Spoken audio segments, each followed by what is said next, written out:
Não, agora está gravando, então, a aula. Então, a gente vai começar falando sobre a engenharia genética, né? A lei de 1995, como está nesse slide anterior, que eu comentei ali, que fala, então, no Brasil, regulamenta, né, a questão dos organismos geneticamente modificados. Então, dentro das técnicas de manipulação de DNA e RNA recombinante, então a gente não considera um organismo geneticamente algumas técnicas, como uma introdução direta num organismo do material hereditário, que não envolva um fragmento, só um pedaço, só a molécula DNA e RNA recombinante. Então, fecundação in vitro não é considerado um OGM, uma conjunção, transdução, transformação, indução de poliploides, que é aumentar a tua carga genética, principalmente isso se faz em micro-organismos e em plantas, e qualquer outro processo que seja considerado natural. Então, os cruzamentos que são realizados, né, dentro do melhoramento genético não é um OGM. A fusão de protoplasto, que eu comentei ontem sobre de duas células, né, também não é um OGM. Né? Inclusive, essa questão sempre cai em concurso, né? Quem vai fazer, às vezes, mesmo na área de ciência de alimentos, tem alguma pincelada ali da biologia molecular, e eles gostam muito de fazer esse tipo de pergunta. Se fertilização in vitro, se cruzamentos, né, entre espécies, o melhoramento para produzir novas cultivares, novas raças de animais para alimentos, eles puxam alguma coisa assim, se isso é considerado um organismo geneticamente modificado. Então, não é considerado. Então, eu comentei também ontem sobre a cultura de tecidos, né? Quando eu falo os tecidos, são diferentes órgãos da planta, ou de animais também, e os animais mais no sentido de células, né? E humanos também, e o micro-organismo, mas no caso de plantas, a gente pode micropropagar partes da planta, seja folha, raiz, caule, gema, o que quiser, e essas são propagadas em tubos de ensaio ou vidros, por isso que tem esse termo in vitro, sob essas condições de asepsia, nutrição, fator de luz, temperatura, tudo como se estivesse fazendo uma simulação da condição natural daquela planta. E então, a cultivo in vitro, vamos dizer assim, o domínio da cultura de tecidos propicia várias técnicas, como cultura de protoparso, antela, calo, células e suspensões, que foram que eu comentei ontem. Então, se utiliza sempre dentro de uma câmara de fluxo laminar, as mãos esterilizadas, né? Aqui é uma foto que mostra já um erro, né? Já proposital, que é não usar luvas, não estar utilizando luvas, né? E provavelmente de máscara e guarda-pó, né? Tapa-pó, dizemos. Então, é importante esse domínio, quando a gente fala em engenharia genética, como que você vai inserir um gene, você tem que dominar a micropropagação, seja em qualquer tipo de órgão da planta, para poder fazer o trabalho, né, utilizar alguma das técnicas para fazer esse organismo geneticamente modificado. Outro fundamento, a base da engenharia genética é a tecnologia do DNA recombinante, que no início da década de 80 é que foi dada, então, pela Suprema Corte dos Estados Unidos para esse Bart aqui, que é um pesquisador, a patente para uma bactéria que continha, então, segmentos de DNA estranhos a ela.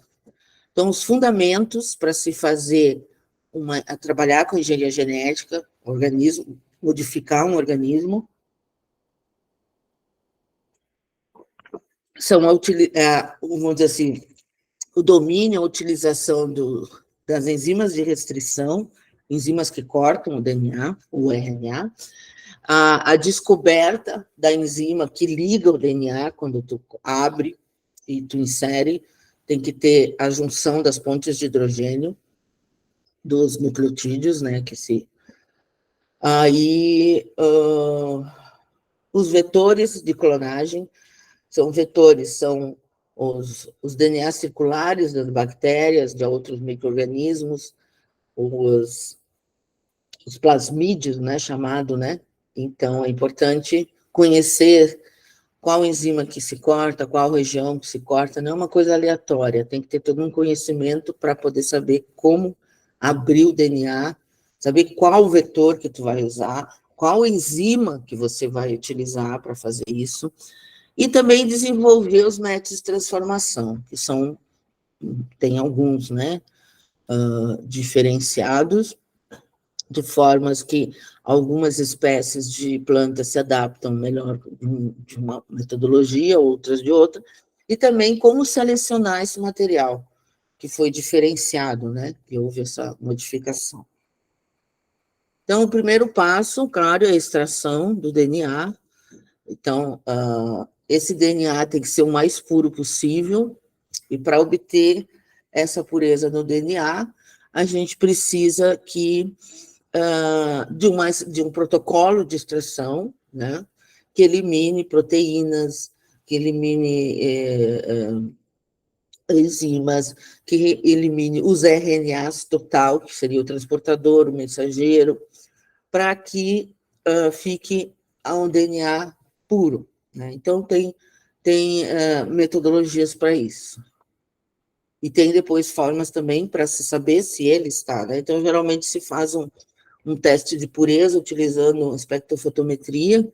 Nós temos no laboratório e pode ser utilizado tanto para qualificar, para ver a qualidade do DNA, quanto a quantificar a quantidade de DNA que tu conseguiu extrair. O segundo passo, então, é fazer diferentes testes, né, de clivagem de DNA, de corte do DNA, utilizando diferentes enzimas de restrição em diferentes locais, né, que seriam sítios específicos, seriam os locais onde essa enzima poderia cortar esse plasmídio, com DNA circular, para que realmente possa ser eficiente a técnica, né?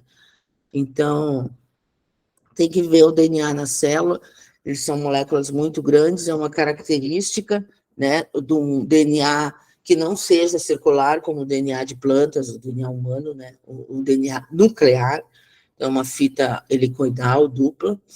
Essas enzimas, também chamado endonucleases. Quem já estudou comigo aí, ou já estudou bioquímica, sabe o que é os ases no final. Ases é porque corta, né? Então, as endonúcleo são endo é dentro, núcleo são os nucleotídeos. Então, essas enzimas endonucleases de restrição, tá? Ou enzimas de restrição, mas elas têm essa capacidade de cortar o DNA. Então, elas fazem esse corte em determinadas sequências de nucleotídeos, não é aleatório em qualquer lugar. Normalmente são de 4 a 8 pares de bases, né, de nucleotídeos que ocorrem, então é bem curtinha a região, né? E cada enzima reconhece, então, esse corte num lugar específico. Como que ocorre isso? Aqui nós temos uma sequência de DNA, fita dupla, então ela tem as bases, né, guanina com citosina, adenina com timina, porque são sempre essas nucleotídeos são ligados dessa forma, adenina com timina e guanina com citosina. Então, aqui nós temos o nome da enzima de restrição, a EcoR1, porque Eco, Escherichia coli, essa enzima de restrição, ela foi, vamos dizer assim, isolada, né, da Escherichia coli, e essa aqui é a RID3, que, se eu não me engano, é da influenza, né, que é do vírus da gripe. Então, essas enzimas estão, né, dentro dos micro-organismos, porque os micro-organismos se autorregulam para crivar os seus próprios DNA e replicar seus próprios DNAs e se replicando na natureza os micro-organismos. Então, se utiliza as enzimas dos micro-organismos para fazer edição de sequências de DNA de qualquer outro ser vivo. Então, aqui no caso, a EcoR1, sempre quando houver esse eixo de simetria, vocês observem bem aqui, ó, AATT, embaixo o inverso, AATT.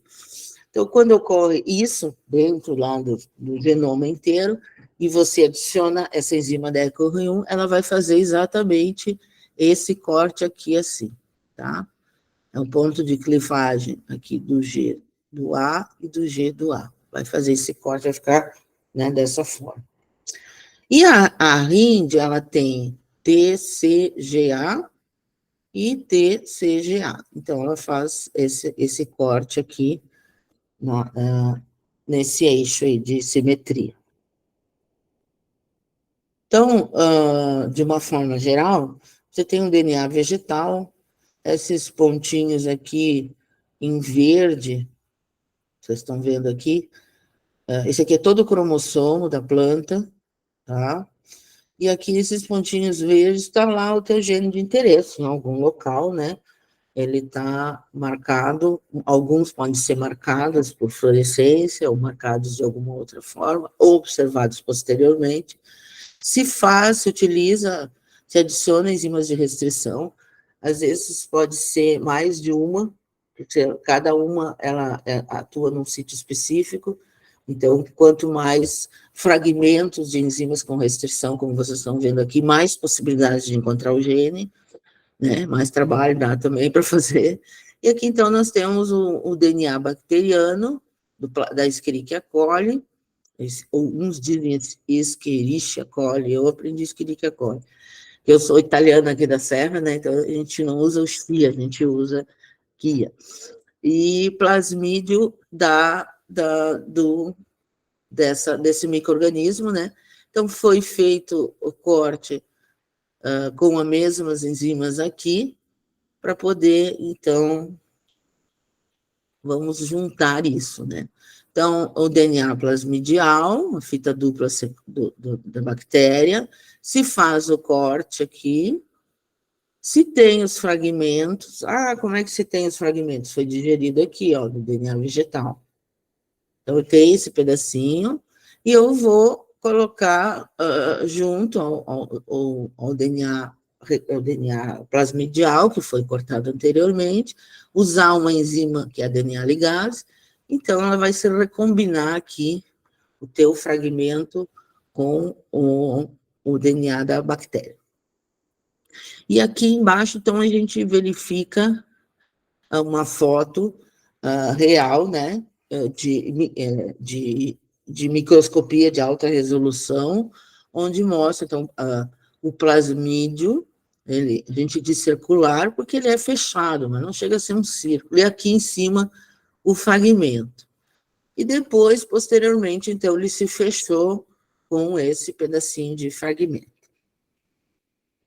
Então, gerou aí um DNA plasmidial recombinante de fita dupla, né, introduzido na célula bacteriana. Então, esse fragmento é introduzido aqui para dentro da célula bacteriana, é enviado a uma cultura de células, e essa cultura de células, com seus meios, né, apropriados, temperaturas, vai produzir muitas cópias de plasmídios que tenha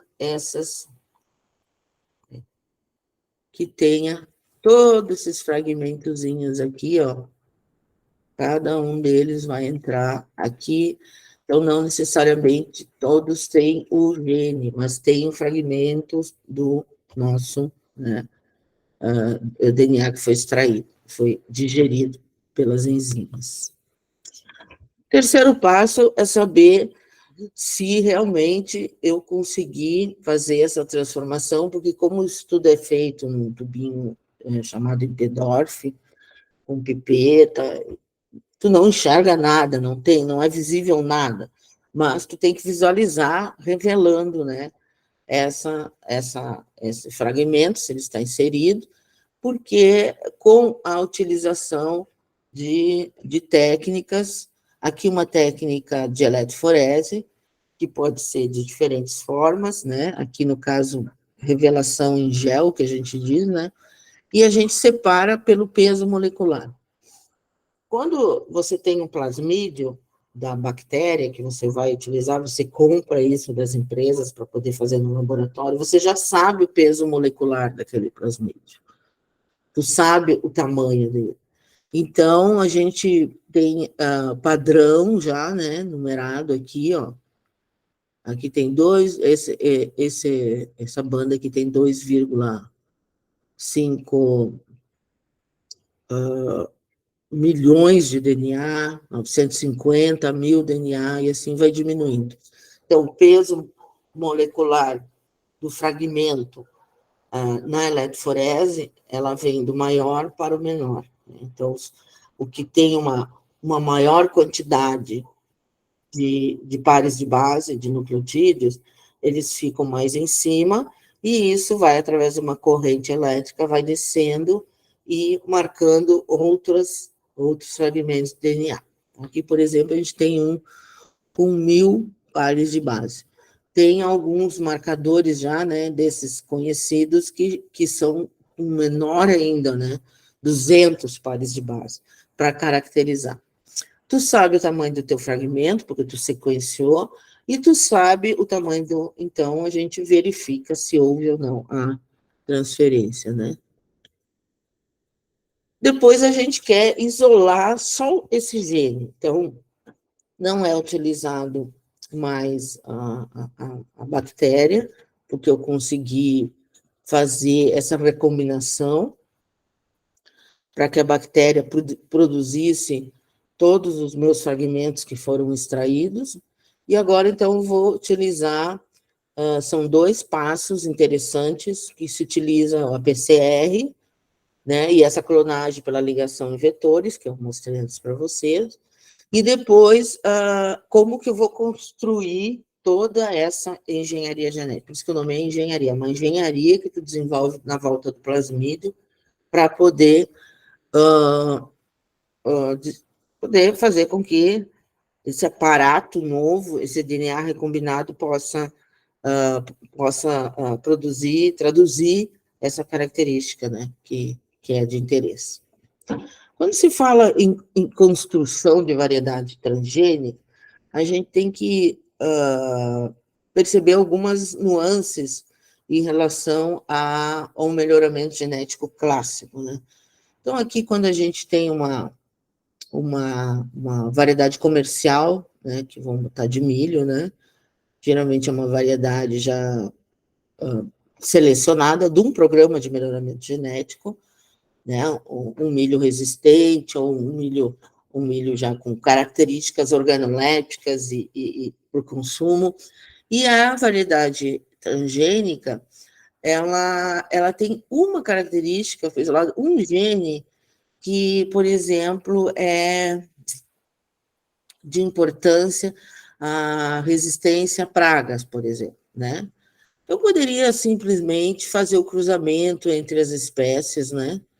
Aqui, aí eu ia obter uma população gigantesca de milho aí, e dessa população gigantesca que eu vou levar para o campo, ou eu levo uma casa de vegetação, primeiramente, para poder selecionar, não ter esse gasto, inoculo o inseto, e aí eu vou selecionar as que estão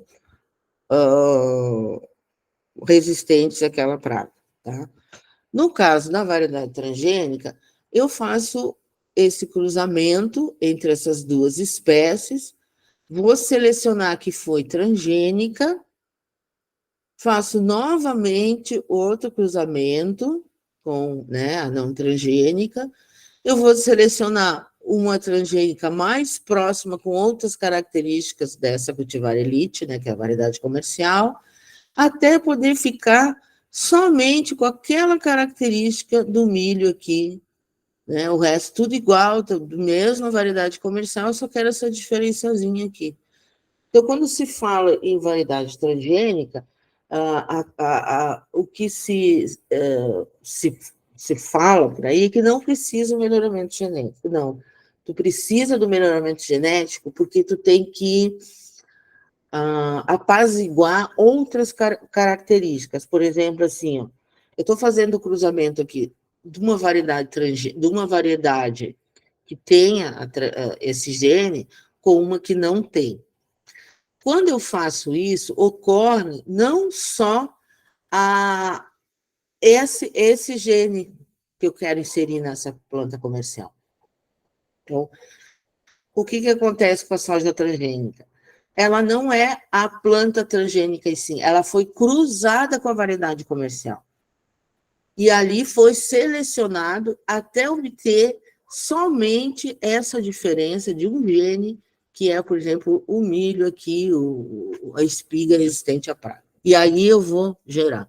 Isso leva de 6 a 8 gerações, aqui trazendo exemplo de milho. Né? Quando se fala em plantas lenhosas, frutíferas, árvores, aí isso aí triplica, né, esse tempo. Então, a construção de um transgene começa com a introdução do DNA. Depois, uma seleção desse material para saber qual que foi inserido. Depois, a gente regenera a planta, o que com as plantas é possível, porque ela tem essa capacidade de regenerar desde células de calos, que eu falei ontem, até um pedaço de folha. Aí vamos confirmar se ela tem, e aí ela entra dentro do programa de melhoramento, para depois, né? Porque ela em si só, ela não vai ter todas as outras características que são importantes, que é tamanho da espiga, coloração da espiga, número de grãos por espiga, altura de planta, produtividade por planta, né, que é a quantidade de espigas por planta.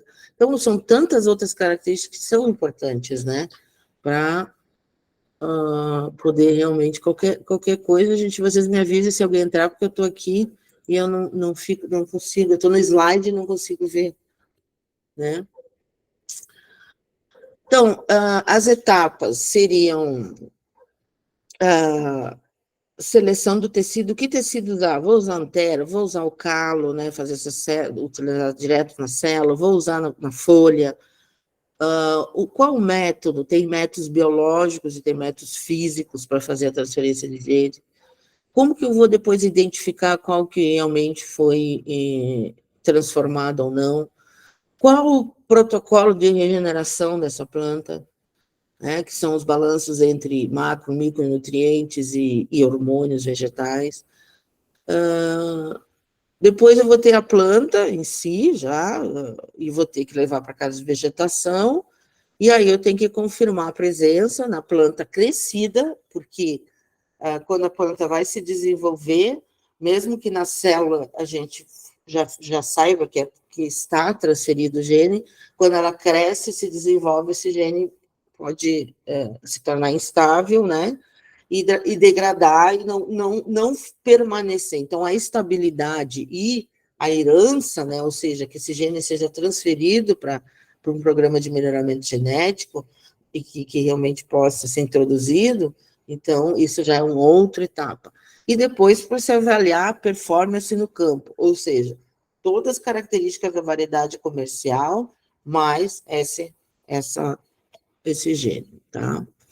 Então, a característica de interesse do que a gente tem o gene, ela tem que ser engenheirada, né? Então, isso aqui é como se fosse um pedacinho do gene, né? Esse vermelhinho é o gene. Só que o gene, por si só, ele não funciona.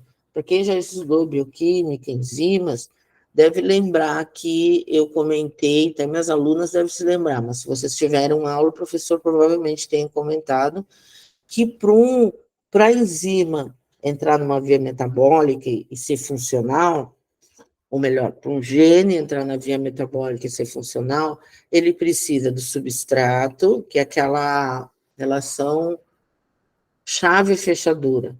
Quando tem a relação chave-fechadura, então ocorre a reação metabólica. Então, vai para dentro do sistema. Então, esse gene tem que entrar para dentro do sistema bioquímico. E para que isso, não adianta só colocar o gene de interesse, tem que ter outras coisinhas aqui tá? Para a gente poder fazer com que ele funcione. E outra coisa interessante também é que para onde que ele vai? Então, se eu colocar junto uma marquinha de seleção, né, a gente pode rastrear esse fragmento de gene, né, ali na,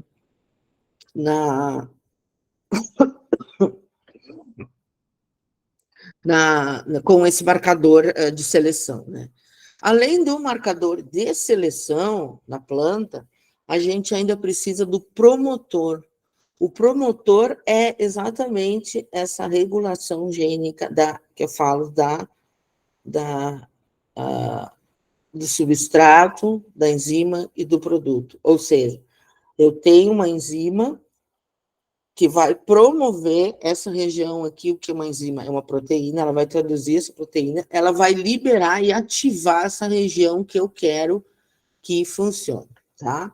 Então, aqui está o DNA circular da bactéria e eu engenheirei ele, tá? Então, aqui nós temos uma marca de seleção, para poder saber, vai junto com o gene para poder saber se ele está, rastrear ele depois na célula. Aqui em verde está as regiões promotoras, também se fala em operon, né? E aqui o nosso pedacinho tem de gene, o nosso fragmento que a gente quer transferir. E depois aqui um sinal que ele começa e ele para. No caso aqui, a nossa marca de seleção para esse vetor aqui foi resistência a antibiótico. Se eu coloco no meio um antibiótico, certo?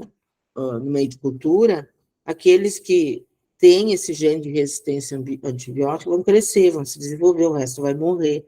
Então, só vai sobreviver aqueles que têm essa engenharia aqui, esse transgênio, né? Então, aqui o plasmídio, uma bactéria, seu plasmídio engenheirado, né? Já finalizamos essa etapa da engenharia aqui, da construção, né, do transgene.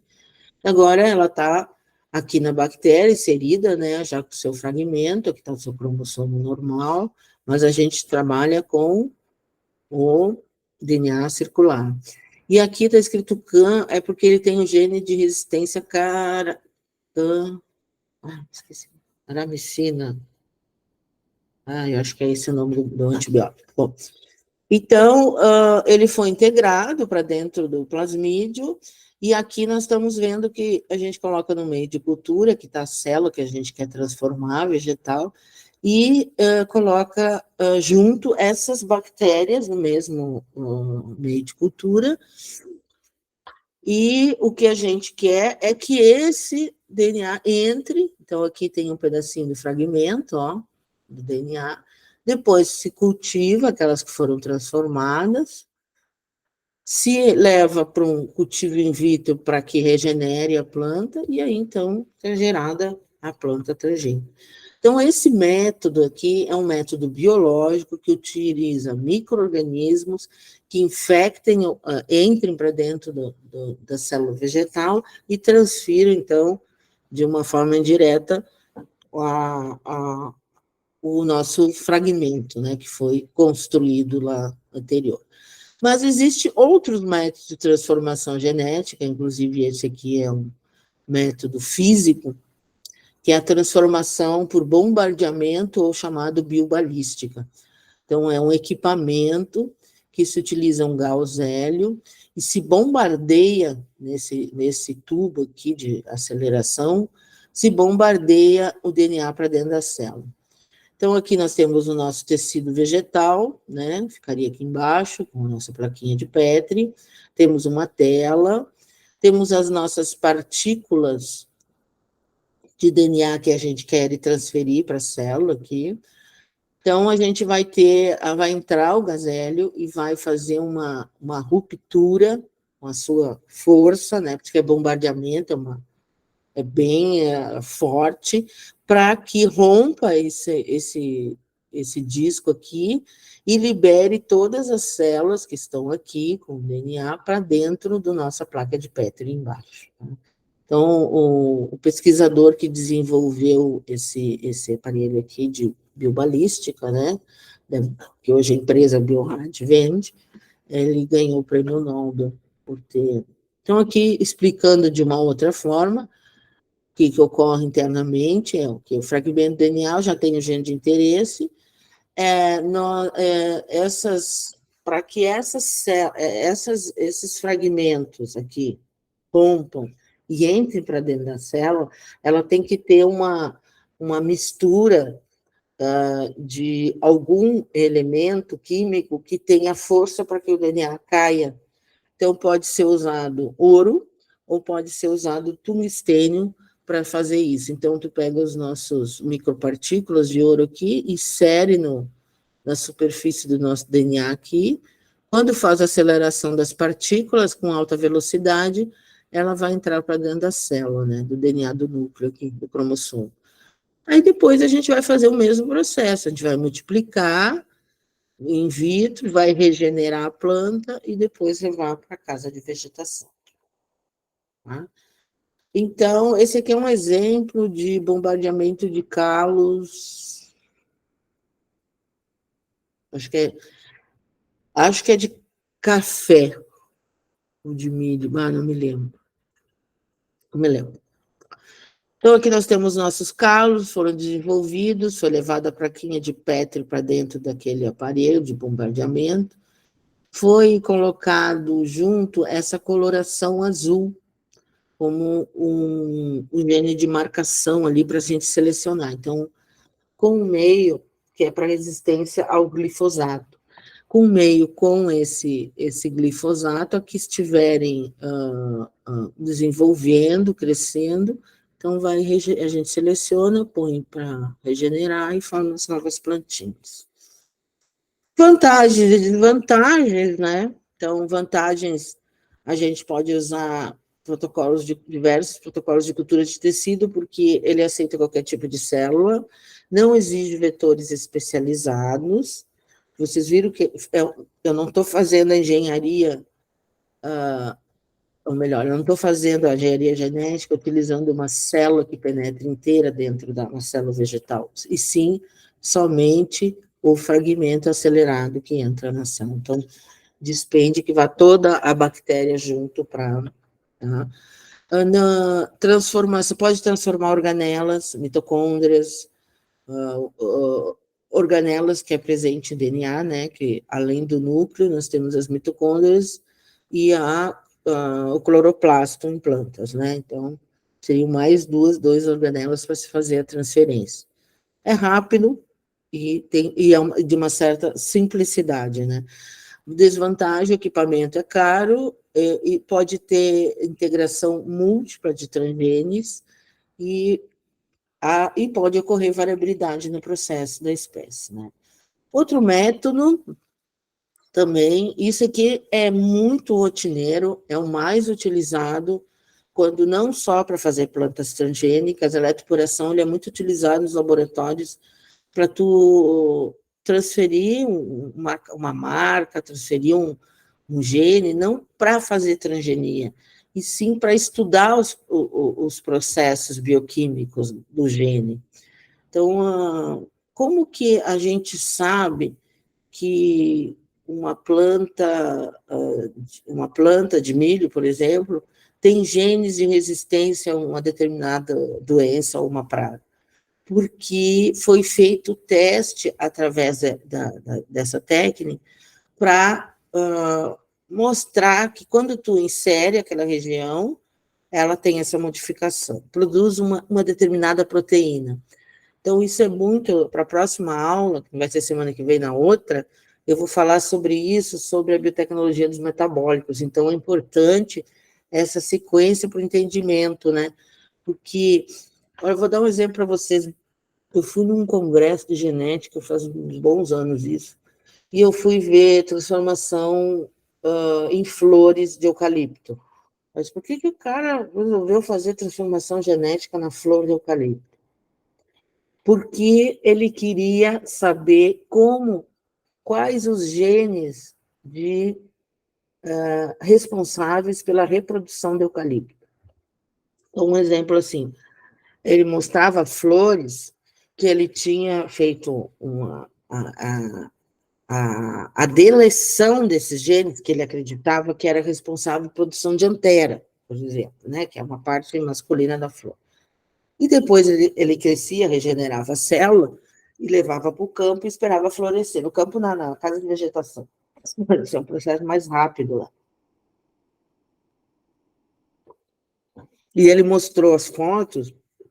A flor de eucalipto apresentava suas pétalas, suas sépalas, menos a antera. Então, ele mexeu no gene da antera. Então, realmente, aquilo provava. Então, esse era o trabalho dele. A eletroporação é a utilização de um aparelhozinho aqui que vocês estão vendo, né? Esse aparelho, ele tem uma eletropermeabilização, quer dizer que ele consegue dar um leve choquezinho na planta, assim, na célula da planta, e abre e permite que o fragmento entre para dentro, né? Porque nós temos a permeabilidade da membrana da parede celular, ela é permeável, ela aceita, né, que entre solutos, né? A gente estuda isso em biologia celular, né?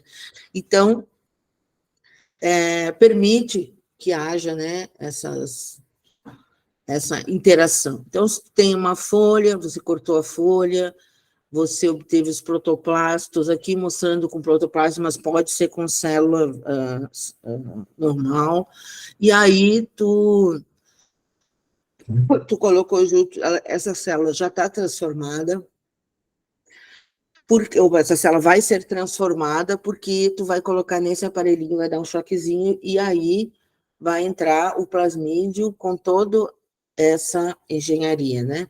Que também uns dizem cassete de transformação. Eu não gosto muito desse nome, eu gosto mais desse que eu comentei antes, que é o transgene, né? A gente está com o transgene aqui, que é a transferência do gene. E aí depois tu vai colocar, vai fazer a seleção das que foram transformadas e vai seguir adiante o carreto. Aqui nós temos alguns protoplastos de citros, eu não sei se cheguei a mostrar essa foto para vocês, que pode estar em outro slide, né? E ela foi transformada, é uma planta com transgene, só que, em vez de botar esse gene de resistência à bactéria, né, antibiótico, o glifosato para seleção, eles usaram um gene de fluorescência, uma proteína, né, verde de fluorescência, que é o GFP. Então, quando coloca na ultravioleta, se ela ficar fluorescente, é porque ela está com gene. Então, hoje se faz a seleção de material com antibiótico, com herbicida e com vários outros genes. Esse aqui é o GFP, que é esse da fluorescência, mas tem vários outros tipos de genes, cada um mostrando aí uma característica, ó, por exemplo, fica azul aqui, para poder mostrar essa transformação. Pode ser possível utilizar vários tipos desses genes de seleção, também chamados genes reporter, porque reporta, né, que está com o gene de interesse. Então, aqui mostra em tomate, utilizando esse gene GANSA para seleção, ele fica azul, então esse aqui, olha só, aqui a quantidade da cor azul mostra que tá totalmente, as células estão totalmente transformadas. Então, esse aqui são trabalhos de pesquisa, né, gente? Para poder descobrir se o gene está ali ou não, se é o gene ou não. Fluorescência pode ser outro tipo de cor, não só o gene, que é vermelho, também pode ser outro tipo de fluorescência, né, vamos dizer assim. Aqui é couve, né, transformada, mostrando o gene GANS em azul, onde houve a transformação, e aqui a fluorescência. E no calo, aqui na folha, transformação na folha, mas pode ser a transformação no calo também. Mas se a gente conhece a sequência de que a gente inseriu, peso molecular, o tamanho de nucleotídeos, como aqui, ó, por exemplo, fizeram 11 eventos de transformação genética diferentes e sabia-se que um determinado gene tem 800 pares de base, que dá exatamente no marcador aqui. Então, todos esses aqui, esse aqui fraquinho, pouca quantidade, foi transferido aqui também, ou pode ser erro no gel. E aí, então, aqui a gente verifica que quase todos foram transformados ali. O gel não mente, né? O DNA não mente. Tá? E aí regenera a planta, a quantidade de plantas transgênicas que tu pode, né, regenerar e produzir dentro do, né, é uma produção massal aí de plantas. Então, como que é todo o processo, né? Então, nós temos a engenharia genética, nós temos o método clássico, que a gente vai pegar as plantas da mesma espécie, correlacionadas, vai avaliar as características, vai hibridizar, ou seja, fazer os cruzamentos. Isso aqui é o melhoramento clássico, né? Avaliar, ver os testes quantitativos, qualitativos, selecionar até chegar à variedade comercial e entrar para dentro do supermercado. Aqui, com o auxílio da engenharia genética, a gente precisa de um vetor, que pode ser também de uma planta, pode ser bactérias, pode ser fungo, pode ser vírus. Aí a gente tem que fazer toda aquela engenharia, sobre identificar, isolar, fazer a síntese do gene, transferir o gene, ver qual técnica vai usar, regenerar. Aí a planta está lá, grande, na casa de vegetação. Quando ela tiver essas flores, retiramos o pólen, ou retiramos o pólen da variedade comercial, e assim a gente vai fazer entrar dentro do programa de seleção. Então, as etapas são maiores, são mais gastos, mas em menos tempo. As etapas são maiores, são mais gastos, mais tempo, porque tu vai ter uma quantidade de plantas enorme para avaliar. E que é bom, que é ruim, não tô aqui para falar isso, nem para defender nada, e sim para mostrar a técnica.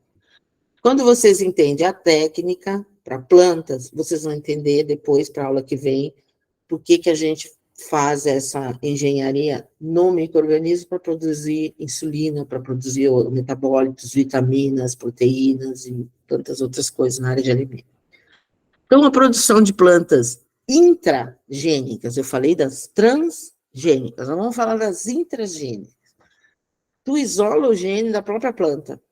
Todas as plantas têm. Então, a gente tem, eu dou o exemplo da gala e da fuge, né? A gala é suscetível a uma doença, a fuge é resistente. Elas da mesma espécie, é maçã, malus doméstica, não estou pegando um gene da barata ou da batata, mesmo que seja outra planta. Não, estou pegando da própria espécie, selecionando o segmento, que foi o que eu fiz no meu doutorado.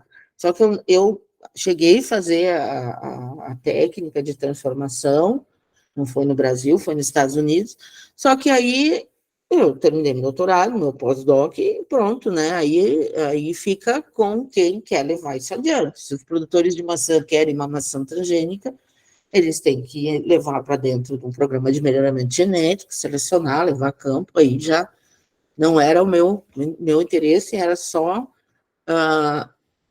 aprender a selecionar genes, né? Então, a gente faz toda aquela construção que eu mostrei para vocês, faz a seleção das células e regenera a planta. É da mesma forma, só que a única diferença é que esse segmento de interesse é da própria planta, por isso que ela é intragênica. Outros métodos de transferência de genes é o método da microinjeção.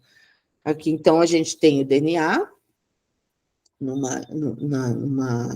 auxílio de uma microcapilar, né, ou uma micropipeta, mas ela é bem mais fina que a própria micropipeta.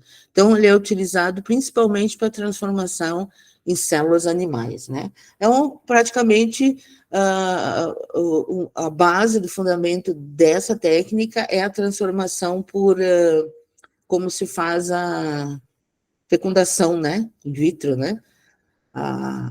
Só que daí tu vai colocar o espermatozoide no óvulo. Aqui nós temos a nossa célula com a divisão, aqui tem uma divisão, e aí vai colocar o DNA já dentro do núcleo. Tá? Animais transgênicos. Então, foi desenvolvido alguns animais, experiências, né, gente? Apesar de nós já estar com salmão aí transgênico, e provavelmente os suínos já vai entrar também. E a orelha, foi fabricada uma orelha, né, pela engenharia genética das costas de um rato aqui, ó, como vocês estão vendo. Muitas pessoas acham que isso aqui é fake, né, que foi feito. Hoje, isso aqui foi feito em 1900, sei lá, que parada da coisa, bem, não tinha nem essa tecnologia que a gente tem hoje na internet para fazer essa transformação. E a outra é utilizar porcos com gene humano para produção de sangue, de insulina ou de outros órgãos de transplante. Essa aqui foi uma das primeiras, né, transferência de órgãos em transplantes, que foi feita uma coisa muito feia para mim, muito radical, mas hoje, se a gente quer fazer essa transferência de genes para produzir um órgão, né, pode ser um avanço, né, na medicina. Coelhos fluorescentes, aqui o coelhinho, a alba, ela é transgênica, já faleceu, tadinha, tantos anos isso. E ela, quando é colocada no escuro, ela fica verdinha. Né? É incrível isso, porque o meu cachorrinho me acorda de noite, ele vem nos meus pés. Se ele fosse transgênico, eu ia enxergar ele, né? Mas ele é preto, então eu não enxergo ele. Às vezes eu machuco ele. Bom, aqui nós temos, então, o salmão transgênico, né? Olha aqui como ele foi desenvolvido. Foi feito por microinjeção, aqui os plasmídeos engenheirados, colocado aqui dentro do núcleo, né? Aqui, então o plasmídio colocou dentro do núcleo, leva para os ovos microenxertados, né? E aí vai crescer os peixinhos, vai crescer aqui. Tem outras formas aqui, isso aqui é para mostrar de onde que eles tiraram o gene de hormônio de crescimento, que foi desse salmão do Pacífico, e um gene... essa enguia que mostra aquela fluorescência, né? Também foi utilizado como seleção. Então, foi fertilizado os ovos de um salmão fêmea com salmão macho, introduzidos, e daí desenvolvidos, né? Quer dizer, e daí cresceu o salmãozinho. Algumas possibilidades de escotragenias para bovinos, né? Então, se busca bois com ganho de peso mais rápido, animais resistentes a carrapato, vacas resistentes a matite, produtoras de leite sem lactose, vacas produtoras de leite já com insulina, então, né, tu tomaria, não sei que pé que tá isso, gente. Então, existe uma evolução, né, em pesquisas, né, hoje o que se procura, sempre iniciando aí, primeiro foi o glifosato, né, herbicida na soja, mas depois foi buscando eliminar insetos, né, pragas, e hoje o que se busca numa planta é melhorar outros fatores, como aumentar o teor de proteínas, teor de ômega 3, vitaminas, minerais, entre outros, que, de uma certa forma, são produzidos, mas não necessariamente introduzidos na planta, e sim como um suplemento alimentar. Então, aqui mostra a resistência herbicida. Eu vou passar um pouco isso aqui, porque depois vocês podem olhar, se vocês quiserem, porque eu quero falar de micro-organismos. Então, assim, hoje o que se quer, por exemplo, a soja que tenha um ácido graxo, né, um ácido oleico mais saudável, arroz, feijão, vitaminas, tomate, que tenha uma maior quantidade de licopeno, que previne o câncer, beta-caroteno no arroz, que estimula a produção de vitamina A, grãos de vitamina E, arroz, trigo, concentração de ferro, frutas, teor de vitamina C. Então, tem outras aí, né? Esse aqui eu já falei né? Eu acho que esse é um dos últimos slides. Então, o atual sistema agroalimentar da gente, ele é desenvolvido em base de valores produtivos. Se tu quer entrar numa escala global, tu tem que manter um nível médio de produção que equipare ou até supere o que se é produzido a nível global. Então, tu pode exportar, então, esse sistema.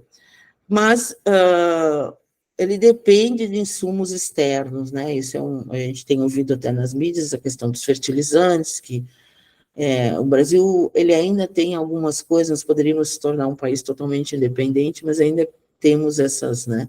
Temos um dos maiores, se não o maior, consumo de agrotóxicos e de energia no mundo. Produz graves danos ao ambiente, à saúde, ao trabalhador rural e aos cidadãos em geral. Não leva em consideração a qualidade social, a qualidade da vida no trabalho e a qualidade ambiental. Bom, a gente tem aí um exemplozinho que a gente viu que foi das empresas vinícolas aqui, né? Realmente, não tem qualidade de vida para quem produz nenhuma, né? Então, com todas essas características que o nosso sistema agroalimentar sofre ainda, uma, uma mudança dessa forma, utilizando esse tipo de técnicas aí, não sei se vai ser a solução do nosso país, né? Talvez ainda tenha que se trabalhar de outras formas, né, gente? Alguém quer comentar alguma coisa sobre esse assunto? Eu vou pegar o outro. Professora, Fala, querido. bom dia. Eu não sei se a senhora falou ou lembrou alguma coisa a respeito das vegetais híbridos. Eles não são geneticamente modificados, né? Não, não, é por cruzamento. Tá. É por Uhum. cruzamento entre pai e mãe, não são. Não, híbrido é uma coisa muito antiga. Tá Muito bom, obrigada. antiga. Eu acho que é de. Eu mostrei ali no histórico, né, do milho, né? Eles foram fazendo cruzamento de seleção e verificaram que os filhos eram superiores às características dos pais. Ah, sim, E, tá, tá. então, Então, isso é interessante, né? Dizer para não fazer essas confusões, né? Nem a fusão de protoplasto é transgênico. E quando tu pega uma célula, célula com célula. O problema é transferir um fragmento que vem com toda aquela engenharia, às vezes vai resistência a antibiótico, que causa problema, a gente pode adquirir, né? Isso é pesquisa, né, gente? Então, precisaria fazer mais pesquisa, ou seja, será que utilizando óleo de soja, né, a gente vai absorver aquele gene? Será que, por exemplo, tem aquela empresa soia, né, que só utiliza soja transgênica para fazer suco, leite, vegetal, essas coisas. Será que lá vai ter, de nós tomar aquilo, vai causar algum problema? Então tem que ter pesquisa para saber. Já foi feita essas pesquisas, eu não tenho dados dela, até porque eles são bem fechadas, as empresas, em relação a isso, né? Mas tem que ter essas informações. No caso, eu participei de uma banca lá em Santa Catarina, na UFS, na UFSC, no curso de Ciência de Alimentos até. O rapaz estava pegando vários tipos de sucos e que tinha o leite, que tinha, leite vegetal, né, que fala, que tinha usado soja transgênica, que utilizava soja transgênica. E aí ele isolou o DNA. Tem uma metodologia específica para isso, tá? Que provavelmente a gente vai falar naquela análise molecular para alimentos, né? E então a legislação ela permite a legislação ela só permite uma quantidade assim 0,2 microgramas, ou peso, eu não me lembro, eu não vou falar uma coisa que eu não me lembro, mas eu vou dar uma estudada para passar isso aí melhor para vocês depois. E faz tempo que eu não lido, né, com isso, então muitas informações a gente acaba esquecendo com o tempo. E provavelmente a legislação mudou. Não sei nem se hoje tem isso. Pode ser até que tenham retirado, tipo, não tem mais controle a coisa. E então foi observado que no suco e no leite vegetal, uma grande quantidade dos genes ainda tinha ali. Então a gente está se alimentando. Se vai fazer mal ou não, se tiver gene de antibiótico, resistência a antibióticos, talvez sim, né? Mas no caso do óleo, ou do caso de alimentos que tenham sido processados, o óleo, por exemplo, tem aquecido na utilização dele, aí não tem, degrada tudo, né? Então não tem essa preocupação. O problema é tu fazer uma maçã transgênica e essa maçã vai ter o gene, porque ela não passa por processamento. Se for fazer geleia, não tem problema. Mas se for fazer só um suquinho, alguma coisa, provavelmente vai ter algum problema, tá? Aqui cortou isso aqui. Nossa, tá tão estranho aqui, nesse cantinho. Deixa eu ver como é que tá aqui. Ele tá maiorzinho, né? Meu Deus do céu, por que tá assim? Bom, vamos lá, né? Acho que ele deu uma travadinha, isso sim. Que coisa séria. Vamos parar, vamos colocar essa tudo de novo. Eu vou levar essa semana que tem aí, eu vou deixar lá pro cara formatar isso aqui, para ele voltar, que é uma bala. Nas próximas aulas a gente já vai estar, né? Ele não abre essa tranqueira. Bom, vamos lá. Ele não abre, mas ele não passa também, né? Acho que tem que esperar um pouquinho. Por que eu vou te conseguir passar, né? Esse aqui tá incomodando.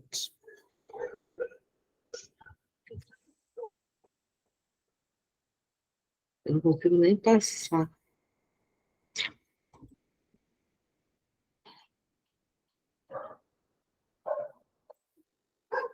Mais uma vez. Assim, porque agora é a hora dos cachorros, né? Aqui em casa. Mas se eu conseguisse passar assim, não estou conseguindo passar. Sim. Bom, deixa assim, gente. Vamos ver se dá para vocês lerem. Quem está em celular é complicado, mas eu vou falar tudo, então. E vocês vão ficar com os slides. O senhor faz favor de descer daí? Vai querer fazer bagunça agora? Hein? Cara dele, e a cara dele, olha. Cachorrinho velho, tem 15 anos. Tá? Vai deitar. Não incomoda a aula. Então, quando a gente vai falar em micro-organismos, agora, eu vou comentar isso aqui um pouco com vocês aí, até às 11 e pouco. Aí a gente fala sobre o impacto da biotecnologia nos micro-organismos. Nossa, então aí amplia o leque. Como eu falei na primeira aula das cores, aqui a gente vai falar em cada um dessas áreas, como na área da saúde, talvez nem tanto, deixa eu ver, da biorremediação, diagnósticos, medicamentos, utilização de detergentes, plantas, né, que a gente viu aqui, plásticos biodegradáveis, processos industriais menos poluentes, né? Então, tudo isso a gente vai comentar um pouco aqui, só que a gente vai comentar qual micro-organismo, né, que se utiliza para fazer essas modificações. A gente quer um plástico biodegradável. Como que isso é? Eu não vou falar das técnicas em si, mas quais os micro-organismos, porque nós vamos depois ver isso posteriormente, tá? Então, a biotecnologia, ela, como eu falei, ela sempre vai querer resolver algum problema, fazer com que, utilizando agentes biológicos, né, um ser vivo, possa, então, ter essa modificação e possa resolver. Realmente é muito útil em algumas situações, né? Puxa, está muito pequeno isso aqui, gente. Panitante. Então, o que até para mim tá ruim. O que acontece essas coisas, né? Eu tentei 2 vezes aqui para clicar aqui, ó, e não vai. Deixa eu ver. Então, o que acontece? Nós temos micro-organismos, né? Nós também temos os chamados protozoários, vírus, que estariam todos dentro da diversidade da microbiologia, certo? Então, esses todos, não só os micro-organismos, tá? Aqui só mostra a classificação biológica aqui, da bactéria, da arca e das eucária, que são as protistas, os fungos, as plantas e os animais. Estou mostrando aqui algumas características de célula, de organização, que depois vocês podem dar uma olhada. Algumas são unicelulares, outras pluricelulares, e alguns exemplos aqui, tá? Então, os micro-organismos, eles têm duas formas de se alimentar, através da geração do seu próprio alimento. Então, eles utilizam, por exemplo, no caso das plantas, né, o sol, né, a fotossíntese seria uma, mas no caso de alguns micro-organismos, que eles conseguem se alimentar de algum elemento inorgânico, alguma substância inorgânica, como, por exemplo, ferro, né, contaminado de mercúrio, e transformam eles transformam esse íon, né, dentro da sua célula e se alimentam de alguma forma. Tem não digo se alimento no termo nutricional, mas é uma fonte de energia para eles se manterem vivos. E não necessariamente precisa mais que isso para se manter vivo, né? E outros não, os outros precisam de moléculas orgânicas que têm que ser elaboradas para poder ser dissolvida, e aí vem a nossa alimentação, a nossa ingestão desses macro e micronutrientes, né? Então, aqui nós temos os micro-organismos como agentes biológicos de transformação, né? Começando com as bactérias, eubactérias e árqueas, como agentes biológicos, são utilizados, aqui nós temos uma imagenzinha de bactérias, né?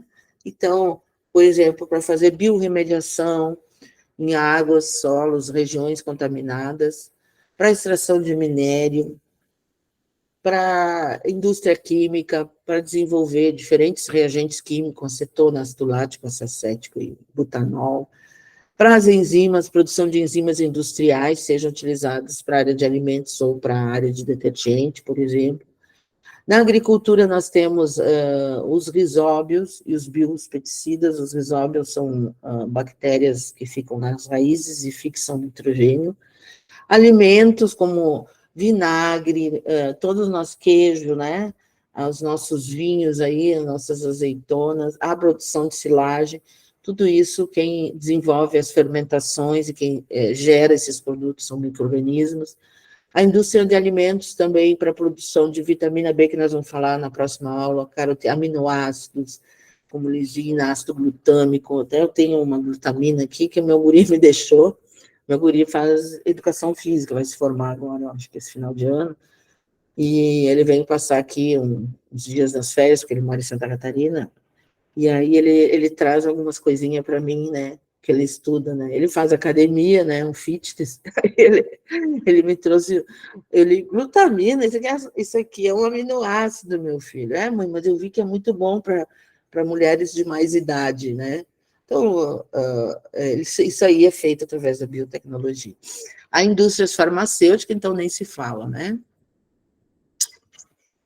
Mas a gente vai destacar algumas, porque é uma quantidade gigantesca de micro-organismos, então a gente vai destacar, assim, as que são mais pesquisadas, as que são mais interesse, né, para a nossa vida, para o nosso cotidiano, e também na área de alimentos. Então, a termos aquáticos, né, é uma bactéria encontrada nos poços nos Estados Unidos, onde tem aquelas águas sulfurosas, né, os geysers, que no Parque de Yellowstone, nos Estados Unidos, a gente às vezes vê na internet, né? Então, essa bactéria, ela sobrevive aí a uma temperatura alta, acima de 90 graus, então ela é a enzima mais utilizada dentro de laboratório para fazer reações de PCR. Ela consegue abrir o DNA sem degradar o DNA. Imagina tu levar uma temperatura a 90 graus, né? E tu abre o DNA e depois tu introduz os novos nucleotídeos ou o fragmento que tu quiser na PCR para poder, então, fazer essa utilização. Tem essas bactérias metanogênicas que vivem em lugares na ausência de oxigênio, que é, no caso, dentro dos tubos digestivos, né, ou nos pântanos. então elas degradam celulose e fibras, é o que faz a digestão nos animais, mas ela também pode ser utilizada para degradar o metano, degradar esses gases que possam trazer, né, elas se alimentam, né, do metanol. Então, bactérias metanogênicas. Aqui estão as bactérias, não, essas são as bactérias termos aquáticos, né, que aqui são os lagos lá do Yellowstone, que é como é a carinha dela. Ela é produzida em laboratório, né, para depois ser isolada e a gente compra, assim, a enzima nessa caixinha. Essa enzima tem que ficar no freezer e quando vocês vão fazer qualquer trabalho com enzimas, é bom saber, ela tem um prazo de validade curto, ela fica ativada só um determinado tempo, então tem que ser bem conservada e rapidamente utilizada, já guardada, para não a gente, e elas são caras, né? As metanogênicas, então, aqui tem elas estão aqui num local, elas produzem um gás insolúvel, metano, para remoção de carbono orgânico em ambientes anaeróbicos, ó. Então, além de utilizarem o hidrogênio, também elas favorecem o ambiente para que as bactérias acidogênicas, ferramentas de compostos orgânicos com a produção de ácido acético, e convertido em metanol. Isso é mais na área ambiental, né? Utilização na área ambiental. Aqui nós temos outras bactérias láticas, que a gente sabe, os bacilos, para fazer iogurte. A Bacillus thuringiensis, que é a bactéria que se utiliza com larvas, eu comentei isso aqui, né, que para poder desenvolver bioinseticidas, né, então esse bacilo, ele ataca as larvas de pragas, né, que seriam essas lagartas nas culturas e explodem as lagartas, porque elas contaminam as lagartas. A Streptomyces também é outro, ele tem um característico cheiro, é uma bactéria de solo, é utilizada como antibiótico, né, streptomicina, tetraciclina, eritromicina, e antifúngico também, né, para algumas doenças de fungos, né, produzidas por fungos. As bactérias lácticas, vocês conhecem aqui os lactobacilos, né, a gente compra eles, produz aí os nossos iogurtes naturais, e aqui é a carinha dela. A Bacillus thuringiensis, então, é um inseticida natural, baseado no micro-organismo, que tu utiliza para combater pragas. Aqui tem um vídeo que mostra como que se faz para ela matar a lagarta, mas eu acho que eu tenho umas fotos aqui. Aqui é a carinha dela, carinha da bactéria. A Streptomyces, então, ela tem essa coloração azul. Aqui é o genoma dela, foi todo sequenciado, e aqui é a produção, então, um antibiótico, né? Depois nós temos a Pseudomonas, a Agrobacterium tumefaciens e as bactérias butíricas, tá? Essa bactéria Pseudomonas são várias liagens, elas podem eliminar poluentes, elas eliminam, por exemplo, elas quebram moléculas de hidrocarbonetos em derramamento, né, de óleos, de petróleo, e também elas podem remover mercúrio. O mercúrio, sabe que é utilizado nos minérios, né, principalmente para extração de ouro, para separar, né, é proibido no mundo inteiro e o Brasil ainda utiliza. Isso é uma coisa muito medieval, gente, mata, assim, que é. Até hoje a gente não tem nem mercúrio mais para passar na ferida, né, mertiolate, então, mas ainda são utilizados aí, os mineradores. Aí as bactérias butíricas é utilizado na indústria têxtil e fibras vegetais para poder fazer a maceração do cânhamo do linho em diferentes tipos de tecido aí para poder, então, ficar mais maleável, né?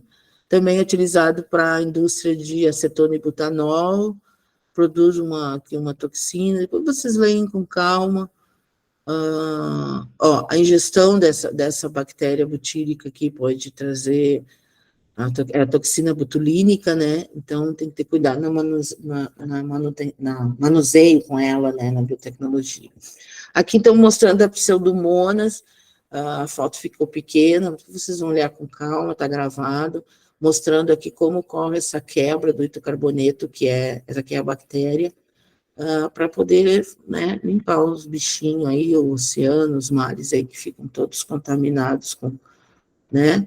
Então, aqui mostrando um trabalho que, por exemplo, um oceano contaminado com petróleo, né?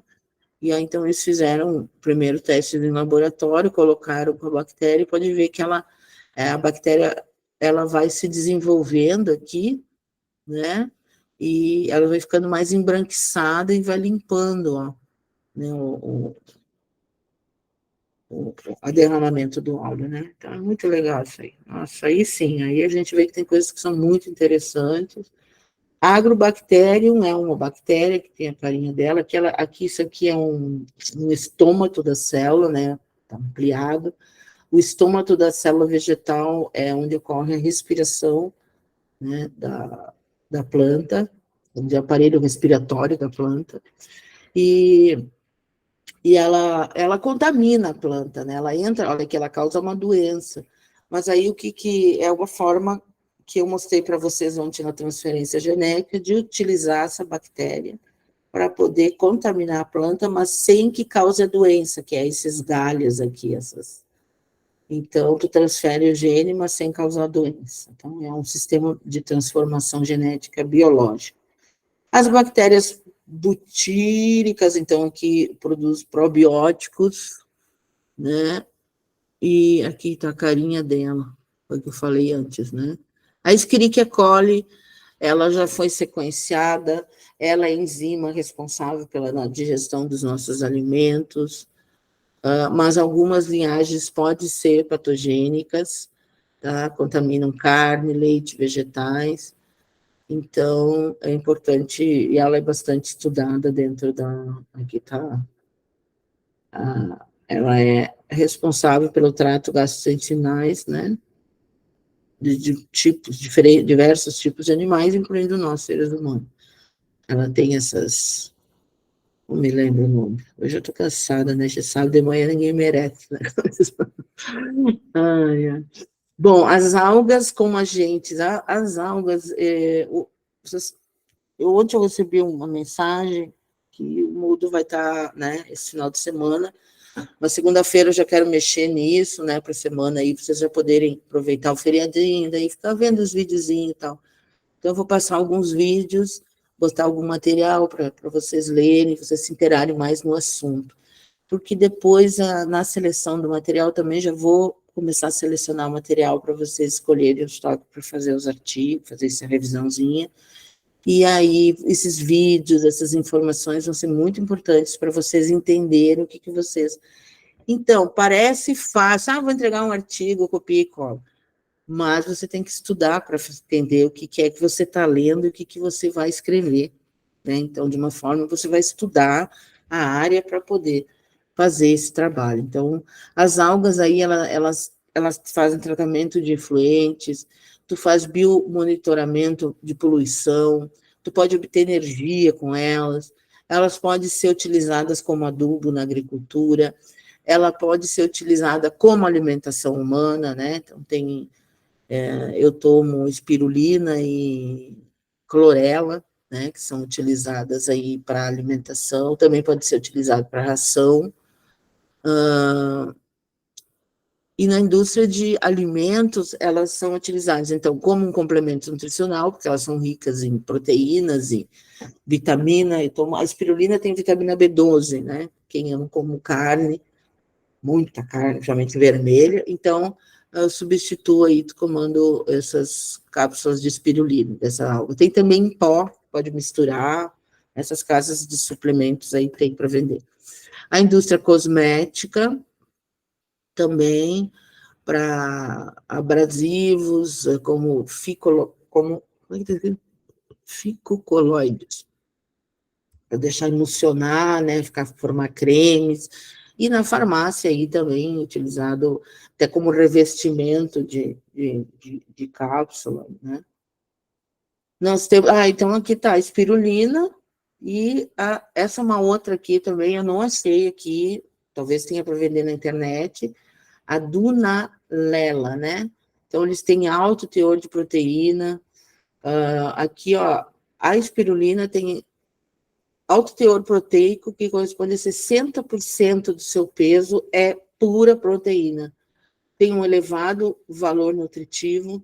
As proteínas representam 2% do peso seco da batata. Essa aqui tem 60%, e 6 a 10 do trigo, né? Então, ela tem uma concentração bem maior. Então, e essa aqui, ela também acumula glicerol em alta salinidade, consegue ativar a desidratação, pode crescer no Mar Morto e é cultivada em tanque. E o objetivo dela é a extração de produtos como glicerol e beta-caroteno.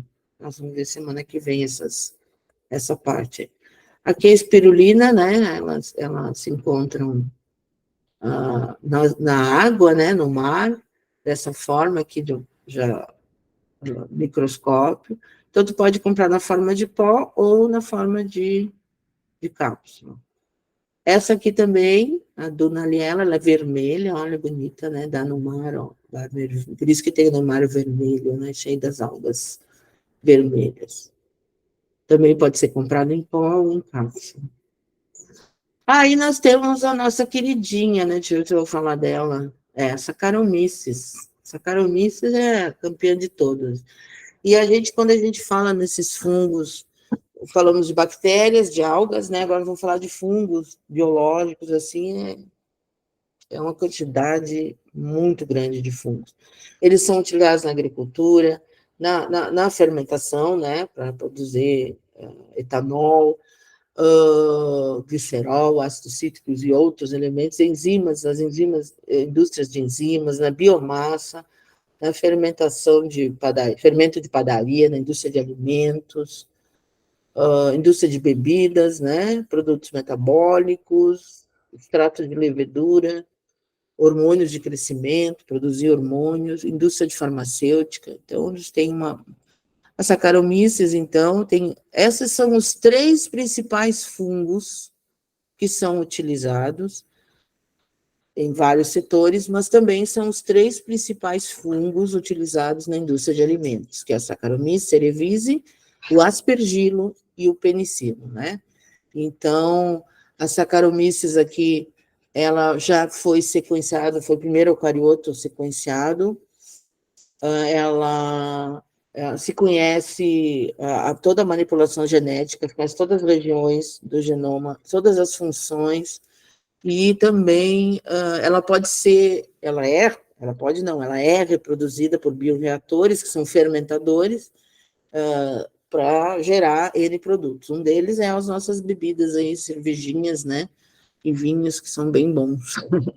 E ela tem, então, 12 milhões de pares de base, 12 milhões de nucleotídeos. Pares, porque a adenina, cutimina, né, citosina, mas ela tem 12, quantos milhões, né? Quantos nucleotídeos tem o genoma humano? Alguém sabe dizer?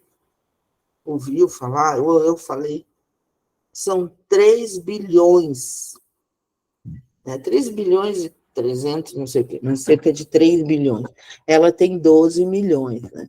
E 6 mil genes, e ela tem 16 cromossomos. E ela foi o primeiro organismo sequenciado em 1997. O aspergilo tem N utilidades, mas a gente vai ver muito na próxima aula, que é a produção de ácido cítrico e de enzimas para indústria de alimentos.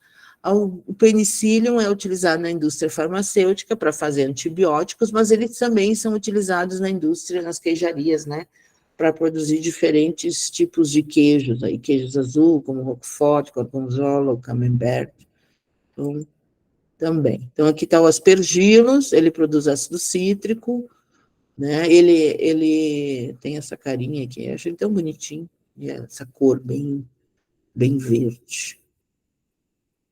Produz vitamina C, né? As vitaminas que a gente compra aí para tomar. A Saccharomyces, ela é diferente de outros fungos. Esses fungos apresentam IFAs e apresentam aqui, esse aqui é o peritécio que se fala, que já é a parte reprodutiva do fungo. A Saccharomyces, ela não tem reprodução sexual, ela não tem etapa de vida sexual, ela só tem assexual, ou seja, ela só reproduz por brotamento. Ó. Então, essa aqui é a mãe, e vai saindo os filhotinhos e vai brotando, né? Então, eu comentei para vocês ontem, eu acho, da utilização de um remedinho para quem está com diarreia, é o Florax. Aí tu lê aqui da Saccharomyces cerevisiae. Se tu pegar a Saccharomyces, que é o fermento biológico, né, que a gente compra em pacotinho para fazer pão, daí eu tomo, né? Mas eu não vou dizer para vocês tomarem, mas eu tomo uma colherinha quando eu tô mal do estômago, eu vejo que eu tô indo pro banheiro, sabe? Na hora, assim, tu já sente um alívio, assim. Aquela vai... Não vai fazer mal comer fermento, né, gente? A gente compra, põe no pão, põe que vai ficar uma colherinha de chá tomar. Mas, então, aqui, então, ela se multiplicando, né, mostrando que vai todo todo o aparato das organelas, mitocôndrias, tudo vai formando novamente num outro broto. A penicillium, que é para fazer ácido cítrico, aqui está a cara do fungo aqui, mostrando esse exudato, né, e produz aí, além do antibiótico, aí produz também uma grande quantidade de queijo. Então, nós estamos vendo aqui uma produção de compostos de interesse na indústria pela ação microbiana. Aqui está pequeno, gente, mas vocês vão ver em casa, por exemplo, fermentação alcoólica, o nome da bactéria, ou aqui da bactéria está Saccharomyces, que está errado, hein? Saccharomyces não é uma bactéria, né? Aqui tem bastante fungos. Aqui foi quem eu copiei a tabela e vi, ó, tá errado. Eu vi isso tem há anos, e só agora que eu vi. E aqui é a referência, produção de glicerol, de iogurtes, quais os micro-organismos que se utiliza, e assim, outras importantes processos aí na indústria que são utilizados esses micro-organismos. A biomassa microbiana, né, chamada de células de proteínas, hoje são desenvolvidas, essa aqui pela Cândida, então tu vai lá, compra um suplemento alimentar, um whey protein, né? Aqui no caso, esse aqui pode ser feito por leveduras, algas, fungos, né, bactérias, de origem vegetal ou de origem animal, essa proteína. O controle biológico de pragas, como eu comentei, né, é importante. A fixação de nitrogênio, aqui está o Rhizobium, ó, se desenvolvendo, principalmente na família das leguminosas, né, dos legumes que a gente tem, feijão, as ervilha, que são mais as espécies de plantas que têm vagens, tá? Então, aqui eu tenho, por exemplo, o amendoim e o nome do micro-organismo que fixa no amendoim esse nitrogênio. Então, em vez de utilizar nitrogênio, adubo químico, se utiliza o micro-organismo como um agente de fixação de nitrogênio, que é um adubo na planta, né? Controle biológico, aqui essa foto que eu queria mostrar, ó, o que faz o Bacillus thuringiensis na praga, ou numa larva, tá vendo? Essa aqui é a Bevaria, não é o Bacillus, é outro, mas é outro micro-organismo que também faz o controle biológico.